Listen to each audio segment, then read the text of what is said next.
안녕하세요. 매일 새로운 사연을 전하는 읽어주는 사연 라디오입니다. 구독과 좋아요, 많은 공유 부탁드립니다. 오늘의 사연 시작하겠습니다. 안녕하세요. 올 가을에 결혼식을 올리려던 예신입니다. 하지만 제가 과거형으로 쓰는 이유는 이미 눈치채셨겠지만 파혼했어요. 파혼이라는 거 들어보기나 했었지 제 이야기가 될 줄은 꿈에도 생각지 못했는데 아무튼 사람 일이라는 게 참 마음처럼 되는 게 아니네요. 일단은 얘랑이라고 부르기는 싫고 그렇다고 이름을 부를 수는 없으니 편의상 남자친구라고 칭하겠습니다. 남자친구하고는 지금은 이직한 직장 상사의 소개로 만났어요. 사실 상사가 주선하는 소개팅이 좋아서 나가는 직원이 몇이나 될까요? 저도 마찬가지였습니다. 회식 자리에서 제가 무슨 말을 한 것도 아닌데 뜬금없이 저더러 제가 참 외로워 보인다며 자기 사촌동생이랑 닮아서 마음이 쓰인다나 어쩐다나. 솔직히 곱게 술이나 마시고 들어가시지 왜 나한테 저러시나. 쓸데없는 상사의 오지랖이 부담스럽고 짜증이 났던 게 사실이에요. 하지만 술자리에서 해대는 헛소리니 술 깨면 본인이 뭔 말을 했는지 기억도 못할 거다 싶었고 그래서 그냥 별말 않고 지나가려 했거든요. 그런데 이튿날 지난밤에 술은 분명히 다 깼을 텐데도 굳이 지나가는 저를 붙잡고는 자기가 소개팅을 해주겠다나요? 그리고는 제가 제대로 거절을 하기도 전에 사양 말고 만나보라 하는데 매일같이 마주쳐야 하는 상황이었으니 그렇게까지 말하는 상사의 면전에 대고 불편해서 싫습니다 하기가 쉬운 일은 아니었지요. 그리고 또 한편으론 내가 그 정도로 어디가 안 돼 보였나 싶은 게 그래서 그래 좋은 게 좋은 거다 생각하고 한번 만나나 보자 뭐 그렇게 나가게 된 자리였습니다. 남자친구는 얼굴이 동글동글하고 피부가 하얀 고생이라곤 하나도 안 해본 듯한 소위 새님 같은 얼굴을 하고 있었어요. 반면에 저는 일단 저부터가 운동도 좋아하고 소위 여름엔 바다로 겨울엔 산으로 떠나는 사람이었다 보니 본능적으로 이 남자랑 나랑은 안 맞겠구나 그런 느낌이 딱 오더라고요. 그런데 남자친구는 그런 제 마음을 전혀 눈치채지 못했던 건지 계속해서 자기 얘기만 해나가기 바빴습니다. 한마디로 자기 PR이 따로 없었죠. 대학교 졸업하고 중소기업을 잠깐 다니다가 회사 사정으로 하루아침에 백수가 되었고 이후로 이런 일은 두 번 다시 겪고 싶지 않아서 3년의 공부 끝에 9급 공무원이 되었다나요? 그리고 그때 저는 이미 남편에 대한 호기심이 바닥난 상황이었기에 아, 네, 그러셨군요를 적당히 섞어가며 대화에 임할 뿐이었네요. 하지만 그런 남편과 제가 의외의 곳에서 공통점을 발견했는데 그건 바로 둘 다 놀이공원을 좋아한다는 점이었어요. 사실 30이 넘어간 이후로는 같이 놀이공원 갈 친구들을 찾는 것부터가 쉬운 일이 아니었거든요. 그렇다고 혼자 가기도 그렇고 여담이지만 아닌 게 아니라 혼자서 놀이공원에 가본 적이 있는데 사실 대부분의 놀이기구들이 둘이 타거나 넷이 타거나 아무튼 짝수로 떨어지는 경우가 대부분이에요. 그러니 혼자인 저로서는 시쳇말로 꼽사리를 낄 수밖에 없었고 그럴 때마다 얼마나 불편하고 괜히 눈치까지 보여서는. 그래서 그 이후로는 놀이공원은 저에겐 말 그대로 그림의 떡이나 마찬가지였습니다. 그런데 남자친구가 그럼 앞으로 자기랑 가자고 하더라고요. 자기도 너무 가고 싶었는데 그동안 같이 갈 사람이 마땅치 않아서 못 가고 있었다면서 말이죠. 그렇게 한 가지 공통점을 발견하고 나니 그때부턴 대화가 비교적 무르르듯 이어져 가기 시작했습니다. 그리고 헤어질 땐 너무나 자연스럽게 다음 약속을 정하고 있는 저희의 모습을 볼 수 있었죠. 이후로 저희는 2년이란 시간을 사귀었고 사귀는 동안은 정말 웃음이 끊일 일이 없었어요.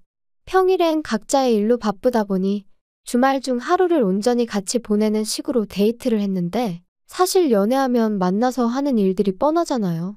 밥 먹고 영화 보고 차 마시고 그 코스에서 좀 벗어나봤자 뭐 어디 전시회를 본다던가 그 정도 그렇죠? 그런데 저랑 남자친구는 정말 전국 방방곳곳으로 크고 작은 놀이공원들을 찾아다녔어요. 남들과는 다른 특별한 연애를 하고 있다는 사실에서 오는 그 만족감이 정말 컸었답니다.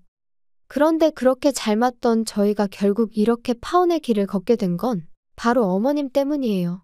물론 누군가는 시어머니 될 사람만 문제였겠냐, 네 남자친구도 문제였을 거라고 말할 테고 저도 그 말을 딱히 부정할 생각은 없지만요. 말 그대로 어머님의 말도 안 되는 억지를 남자친구가 중간에서 제대로 컷만 해줬어도 제가 파혼까지 생각지는 않았을 테니까요. 하지만 피는 물보다 진하다더니, 아니 그 부모의 그 자식이라더니, 결국 남자친구도 어머님하고 별반 다를 게 없었던 거죠. 남자친구에게 프로포즈를 받고 제가 그러자 하면서 본격적으로 결혼 이야기가 오가기 시작했어요. 그리고 연애하는 동안에는 민감한 주제 같아서 묻기가 어려웠지만 결혼 이야기를 하려면 더는 피하는 게 능사는 아니겠다 싶어서 제가 먼저 제 재정 상황을 오픈했습니다. 오빠, 우리 이제 돈 이야기를 좀 해야 될 것 같은데, 그치? 일단 내 얘기 먼저 할게. 나는 직장 생활하면서 모아둔 돈은 8천 정도 있고, 연봉은 작년에 연봉협상에서 5천 조금 넘어. 그리고 부모님께서 아마 얼마 정도는 도와주실 것 같긴 한데 그게 얼마나 될지는 모르겠네. 오빠는 어때? 보라가 생각보다 돈을 많이 모아놨구나. 근데 연봉이 5천이면 너가 지금 직장 생활 8년 차라며. 네 업계 내에서 좀 적은 거 아닌가? 작년에 연봉 협상할 때 잘 좀 하지 그랬어?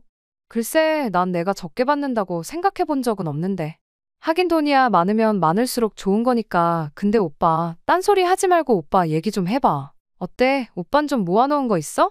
하지만 결정적인 타이밍에 남자친구는 전화가 걸려왔다는 둥, 화장실 좀 다녀오겠다는 둥 말 같지도 않은 핑계를 대기 일쑤였고 그렇게 어물쩍 얼렁뚱땅 무려 2주라는 시간이 흘러갔어요. 그래서 더는 안 되겠다 싶어서 제가 한 번은 좀 짜증을 냈습니다. 결혼을 하자고 한 건 오빠인데 왜 이렇게 딴소리만 하느냐고. 좀 진지할 수 없겠냐고요. 그리고 그제서야 남자친구가 씁쓸한 얼굴로 꺼내는 말이 너도 알다시피 내가 공무원 된 지 몇 년 안 됐잖아. 그리고 공무원 하기 전에는 공부한답시고 어머니 돈을 가져다 썼었고. 그래서 내가 공무원 되고 나서는 어머니한테 돈을 좀 챙겨드렸어. 그러다 보니까 돈을 많이 못 모은 게 사실이고 미안해. 너 볼 낯이 없어서 내가 말을 못했어. 그런 사정이 있었으면 처음부터 솔직하게 말하지 그랬어. 근데 그럼 그래서 얼마나 있다는 건데? 난 오빠가 결혼하자고 해서 어느 정도 준비가 되어 있는 줄 알았거든. 나 2천만 원 있어. 그리고 지금 사는 집 보증금 1,000만 원 있고. 어머니가 얼마나 보태주실 수 있으실지는 모르겠다. 전에 지나가는 말로 도와주실 거라고 하시긴 하셨는데 제대로 얘기는 안 해봤거든. 그럼 일단 어머님하고 얘기를 좀 해봐. 나도 우리 부모님하고 얘기를 해볼 테니까. 그리고 며칠 뒤 남자친구와 카페에서 만났는데 남자친구 표정이 썩 좋지가 않았어요. 그리고 직감적으로 결혼에 있어서 어머님하고 뭔가 얘기가 잘 안 풀렸구나 싶었죠. 하지만 먼저 아는 체를 하기도 그렇고 그래서 남자친구가 먼저 말문을 열기까지 커피만 홀짝이며 기다리고 있었습니다. 그리고 그렇게 기다린 지 얼마나 흘렀을까. 남자친구가 대뜸 미안하다 하더니 아무래도 어머님한테 도움을 받기는 어려울 것 같다고 하더라고요. 어머님이 남자친구가 저랑 결혼하는 대로 당신은 귀농을 하시겠다며 고향으로 내려가시겠다 하셨다는 겁니다. 참고로 어머님 고향은 배를 타고 들어가야 하는 섬이고 그렇다고 거기에 친정 식구들이 남아 계신 것도 아니었는데 말이죠. 하지만 그런 어머님의 선택에 있어서 가타부타 논하기 전에 아무리 그래도 그렇지 하나뿐인 아들이 장가를 간다는데 그걸 나 몰라라 하신다는 게 솔직히 저로서는 납득하기도 어렵고 황당하기까지 하더라고요. 그리고 저는 그만 저도 모르게 한숨을 내쉬고 말았어요. 그리고는 곤란하게 되었네 한마디를 내뱉었는데 남자친구가 갑자기 제 앞에서 눈물을 흘리기 시작했습니다. 자기가 정말 미안하다면서 이럴 줄 알았으면 그렇게 프로포즈를 하고 그러는 게 아니었는데 자기가 경솔했네 어쩌네 그러더라고요. 그리고 그렇게 우는 남자친구를 보고 있으니 괜히 내가 스트레스를 준 건 아닌지 제가 다 미안해지더라니까요. 남자친구한테는 오빠 잘못이 아니다 괜찮다 했지만 집에 돌아온 제 속도 말이 아니었어요. 얼마나 대단한 집의 딸로 자란 건 아니었어도 나름대로 남부럽지 않게 자랐거든요. 그리고 저도 나이가 나이였던 만큼 나름대로 보고 들은 게 있었죠. 아무리 세상이 달라져서 남자가 집을 해오는 일은 흔치 않다 했지만 그래도 다들 나름대로 받을 건 받고 가던데 허심탄회하게 털어놓자면 정말 여러 가지로 마음이 복잡했어요. 제 자신이 속물인가 싶으면서도 한편으론 나도 사람이고 여잔데 바랄 수도 있는 거지 합리화도 해봤다가 하지만 어떤 식으로 생각해도 스스로 답을 내릴 수가 없었기에 결국 저는 친정부모님께 모든 상황을 있는 그대로 이실직고하였습니다. 남자친구는 홀어머니이신데 결혼을 하게 되더라도 아무런 지원도 받을 수 없는 상황인 것 같다고 말이에요. 그리고 아니나 다를까 저희 부모님은 눈앞이 깜깜하다 하시며 조심스레 이쯤에서 헤어지는 게 어떻겠냐. 남의 집 기둥은 뽑아오는 게 아니다 그러시대요? 솔직히 부모님 말씀이 어디 하나 틀리지 않았다는 건 저도 잘 알고 있었어요. 저를 걱정하고 생각해서 해주시는 말씀인 것도 알고 있었고요. 하지만 한편으로는 그래도 저희 부모님은 다른 사람들과는 달랐으면 했었나 봅니다. 괜찮다고 우리가 다 책임져 줄 테니 걱정 마라 뭐 그런 걸 기대했던 건지도 모르겠네요. 그리고 그 마음이 너무한다는 볼멘소리로 튀어나갔던 거죠. 돈이 전부냐? 사람의 내면을 봐주셔야 하는 거 아니냐? 아직 오빠를 한번 제대로 만나보신 적도 없지 않으시냐? 지금 생각해보면 뭐 한다고 그렇게 부모님 가슴에 상처를 냈는지. 그리고 결국 자식 이기는 부모 없다고 저희 부모님께서는 그럼 일단 오빠를 한번 만나보겠다 하셨어요. 제 말대로 사람 됨됨이를 직접 보고 판단하시겠다고요. 그래서 바로 그 주 주말 자리가 만들어졌습니다. 남자친구는 저와 처음 만나던 날보다 몇 배는 더 긴장이 된다며 청심환까지 챙겨 먹고 저희 집에 왔어요. 나름대로 저희 어머니한테 드릴 꽃바구니에 아버지께 드릴 홍삼 세트도 사서 말이에요. 그리고 그런 남자친구의 모습에 저는 나름대로 좀 안도를 했지요. 웃는 얼굴에 침 못 뱉는다고 저렇게까지 해왔는데 좋게 봐주시겠지 그런 기대가 있었달까요? 그리고 아니나 다를까 친정어머니는 안 보고 싶다 불편하다 하셨지만 막상 점심상은 말 그대로 상다리가 부러질 만큼 한상 가득 차려주셨고 남자친구는 이 정도의 환대는 기대도 안 했었다며 입이 귀에 걸렸더라고요. 아무튼 전반적으로 식사가 끝날 때까진 분위기가 화기애애하니 무척이나 좋았습니다. 그런데 이제 후식을 먹으면서 본격적인 대화가 오가기 시작했고 저희 아버지께선 돌려 말하지 않겠다 하시더니 그래서 정확히 결혼을 어떻게 할 거냐 물으셨어요. 프로포즈를 할 때는 나름대로 계획이 있었을 거 아니냐 하시면서 한번 들어보자고요. 그리고 남자친구가 한 대답은 저조차 감싸주기 어려울 만큼 황당하기 짝이 없었습니다. 일단 결혼을 하고 오피스텔을 구해서 살려고 했습니다. 요즘 오피스텔은 풀옵션이라서 따로 가전제품 같은 건 안 사도 되니까. 필요한 가구들만 간단히 사서 살다가 적당한 집을 구하면 그때 제대로 시작하려고 했습니다. 그게 단가? 그게 자네가 생각하는 앞으로의 계획이었나? 나머지는 차차 보라랑 상의해가며 정하려고 했습니다. 답답하네 그려 답답해. 그러면 어머님은 자네의 이런 생각을 아시나? 알고 계십니다. 뭐라고 안 하시던가? 별 말씀 없으셨습니다. 어머니는 어머니대로 요즘 귀농 문제로 많이 바쁘셔서요. 이후로 몇 마디의 대화가 더 오고 갔지만 이미 분위기는 가라앉을 대로 가라앉은 상황이었고 남자친구도 뭔가 잘못되었다고 느꼈는지 일단은 돌아가 보겠다며 자리에서 일어나더라고요. 그리고 저희 부모님 두 분 다 말이라도 더 있다가지 그러냐 그런 말조차 안 하셨어요. 그렇게 남자친구를 배웅하고 돌아오자 부모님께서 이 결혼은 안 되겠다 하셨습니다. 아무리 사람이 좋아도 너도 보지 않았냐며? 저렇게 생각도 없고 계획도 두리뭉실한 사람한테 저를 어떻게 보내냐고 절대로 안 된다 그러시더라고요. 그리고 저도 그런 부모님한테 더는 대들 수도 없었어요. 제가 보기에도 한심하기 짝이 없었으니 말이지요. 그런데 이틀 뒤 남자친구에게서 생각지도 못한 소식을 듣게 되었습니다. 자기가 저희 집에 다녀간 이후로 어머님과 이야기를 나눴는데 어머님이 저희 신혼집 문제를 해결해 주시겠다 하셨다는 거예요.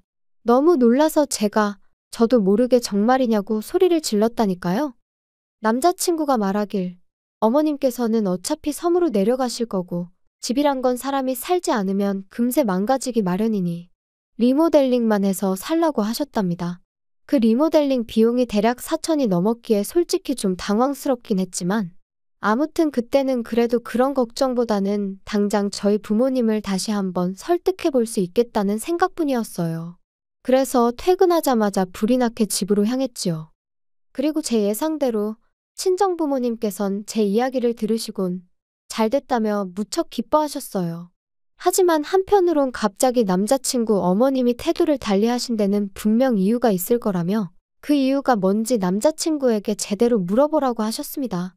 저는 부모님의 걱정이 좀 과한 거 아닌가 싶었지만 돌다리도 두들겨보고 건너라는 옛말처럼 확실히 해둬서 나쁠 건 없다 싶었기에 알겠다고 했고요. 그런데 며칠 뒤 남자친구 어머님을 처음 뵙는 자리에서 저는 생각지도 못한 사실을 알게 되었습니다.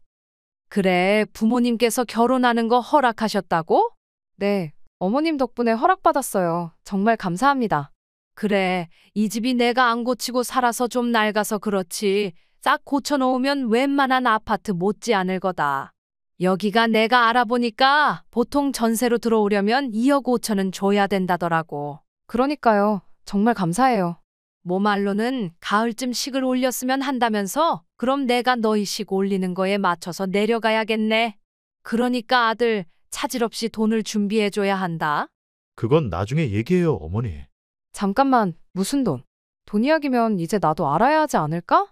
어머님, 그게 무슨 소리예요? 니들 둘 다 반응이 왜 이러니? 참나, 전세금 줘야 할 거 아냐? 전세금이라니 그게 무슨 말씀이신지. 어머님 내려가서 사신다는 그 섬, 거기에 전세 구하시는 거예요? 오빠가 도와드리기로 했어? 아니, 쟤는 왜 아까부터 뚱딴지 같은 소리를 한다니? 이 집 너희가 들어와서 살 거잖아. 그러면 나한테 전세금을 줘야 할 거 아니냐? 네, 정말요? 저는 어머님이 그냥 저희 들어와서 살라고 하신 줄 알았어요. 오빠가 그렇게 말했잖아. 어머님이 우리 들어와서 살라고 하셨다고. 아니, 그러니까 그게 맞긴 맞잖아. 들어와서 살라고 하셨으니까. 전세니 뭐니 그런 이야기는 없었잖아. 우리가 드릴 돈이 어딨어. 왜 없어? 우리 둘이 모아둔 돈하고 너희 부모님이 좀 도와주신다며. 그게 어머님한테 전세금으로 드리라는 뜻은 아니지. 그리고 어머님 그러면 저희 이 집 살다가 이사 나간다고 하면 전세금 돌려주시는 거죠? 어머님 말씀대로 전세니까. 그거야 뭐 상황 봐서 줄 수 있으면 주겠지. 그게 무슨 말씀이세요? 확실하게 말씀해 주셔야죠. 야, 너도 생각을 해봐라.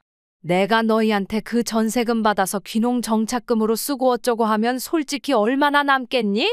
그래도 뭐 너희 나갈 때 새로운 세입자만 구해진다고 하면 뭐 그 사람한테 받아서 주면 되기야 하겠다만 아무튼 그런 건 나중 일이니 지금 왈가왈부할 필요는 없잖니? 그리고 전세금은 내가 그래도 니들은 내 자식이니까 딱 2억만 받는 거야. 아, 예단은 안 해와도 되니까 리모델링은 제대로 싹 해라. 알겠지? 생각지도 못한 황당한 어머님의 요구에 저는 말 그대로 할 말을 잃었습니다. 그리고 이후로는 솔직히 무슨 이야기가 오갔는지 정확히 생각나지도 않아요. 어머님 댁에서 나올 때까지 남자친구는 제 눈길을 피하기에만 급급했고 그런 남자친구의 모습이 실망스러울 뿐이었지요. 집으로 돌아와서도 저는 남자친구에게 아무런 연락도 하지 않았어요. 어땠냐는 친정부모님의 질문에도 나중에라고만 답했을 뿐 말 그대로 참담한 심정이었거든요. 남자친구가 나를 속이려 했다는 그 배신감도 너무 컸고요. 그리고 그렇게 3일이란 시간이 흐르고 나서야 남자친구에게서 전화가 걸려왔습니다. 당연히 미안하단 말부터 할 줄 알았는데 대뜸 저더러 그날 그렇게 가고 어떻게 연락 한 번이 없을 수 있냐며 오히려 화를 내면서 말이죠. 어이가 없어서 오빠 같으면 어떻게 행동했을 것 같냐 따졌어요. 꼭 마치 집이라도 해오는 것 마냥 설레발을 쳐서는 나는 물론이고 친정부모님까지 오해하게 만들고는 어떻게 수습할 생각이었냐고요. 그러자 남자친구가 한다는 말이 어머님한테 2억을 드리는 게 그렇게 억울하냐입니다. 어머님이 2억을 못 주겠다 하시면 우리가 빌라에서 안 나가면 그만 아니냐고. 단순하게 생각하면 솔직히 아무 문제될 게 없는데 제가 욕심을 내니까 그게 문제인 거라면서 말이에요. 그리고는 덧붙인다는 말이 나중에 어머님 돌아가시고 나면 빌라는 어차피 우리 거 되는 건데 전세니 뭐니 그런 의미 없는 단어에 연연하지 말라나요? 어이가 없어서 하나만 물어보자 했습니다. 오빠 말이 다 맞다 치고 결혼했다 치자고. 그랬는데 어머님이 섬생활 몇 년 하시다가 지겨워서 못 살겠다 하고 올라오시기라도 하면 그래서 당신이 이 집에서 살아야겠다고 우리 나가라고 하시면 어쩔 거냐고요. 2억도 안 주시고 집은 집대로 내놓으라고 하시면 오빠가 어머님하고 시시비비를 가릴 수 있겠냐고 말이죠. 그랬더니 남자친구가 한다는 말이 저더러 넌 왜 이렇게 융통성이 없냐며 그럴 땐 같이 살면 되지 꼭 한쪽이 비켜줘야 하냐는 거예요. 그리고 그 말을 듣는 순간 어쩌면 저희 부모님이 진작에 보셨을 그래서 저를 말리셨을지도 모르는 바로 그 광경이 제 눈앞에 펼쳐지는 기분이었습니다. 저희 부모님 돈을 말 그대로 처바른 속만 번지르르 한 좁디 좁은 빌라에서 어머님과 남편에게 시달리는 제 모습을 말이죠. 그리고 눈앞에 그 광경이 펼쳐지기가 무섭게 저는 뒤통수를 망치로 세게 맞은 듯 했습니다. 제가 제 스스로 불구덩이로 들어가려 했다는 걸 깨달았으니까요. 그날 밤 저는 남자친구에게 이별을 고했어요. 다른 건 하나도 안 보고 오빠 한 사람만 보려고 했는데 오빠는 나 말고 어머님도 봐야 하고 아니 어머님부터 챙겨야 할 것 같다고. 그리고 나는 그런 꼴을 이해해가며 살 만큼 마음이 넓은 사람이 아니니 헤어지자고요. 솔직히 말해서 넌 결혼 준비가 안 된 자식이니까 결혼 준비부터 제대로 해놓고 여자를 찾아라. 아주 단도직입적으로 쏘아붙이고 싶은 마음도 없던 건 아니었어요.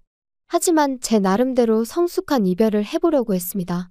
그래야 적어도 남자친구와 만나온 2년 좀 넘는 시간이 허무하게 끝나지 않을 것 같았거든요. 하지만 남자친구는 끝까지 그런 제 작은 바람 하나 제대로 들어주지 못했습니다. 저더러 이제 보니 돈밖에 모르는 X였다면서 저 같은 속물은 처음 봤다고. 아직 결혼도 안 했는데 벌써부터 자기 어머니라도 모시게 될까봐 벌벌 떠는 모습을 보니 자기가 더 정이 떨어진다나 어쩐다나요? 그 정도 눈치는 있으니 어디 가서 밥은 안 굶겠네. 저도 나중엔 너무 열받아서 저렇게 답장하고 차단해버렸네요. 여기까지가 어디 가서 말하기도 민망한 제 파혼 이야기예요. 그리고 처음엔 솔직히 다른 사람 탓도 많이 했어요. 소개해준 상사를 탓한 건 물론이고 남자친구와 함께 갈 만한 놀이공원을 추천해준 익명의 사람들까지 말이에요. 그런데 요즘 곰곰이 생각해보니까 결국 제가 사람 보는 눈이 없던 게 문제였다 싶대요. 그래서 앞으로는 당분간은 그럴 생각이 없긴 하지만 그래도 만약에 누군가랑 인연이 닿게 된다면 전보단 곱절로 배에 배로 주의하려고 합니다. 그리고 또 이런 말은 어떻게 들릴지 조심스럽지만 왜 어른들이 결혼할 때는 좋아하는 마음 하나만 보는 게 아니라고 하는 건지 이번 기회를 통해서 정말 절절히 배웠거든요. 어른들 말씀에는 정말이지 늘 지혜와 경험이 녹아있는 것 같아요. 아무튼 저에게 만약 또 한 번의 기회가 허락된다면 여러모로 저랑 비슷한 사람을 만날 수 있길 바랄 뿐입니다.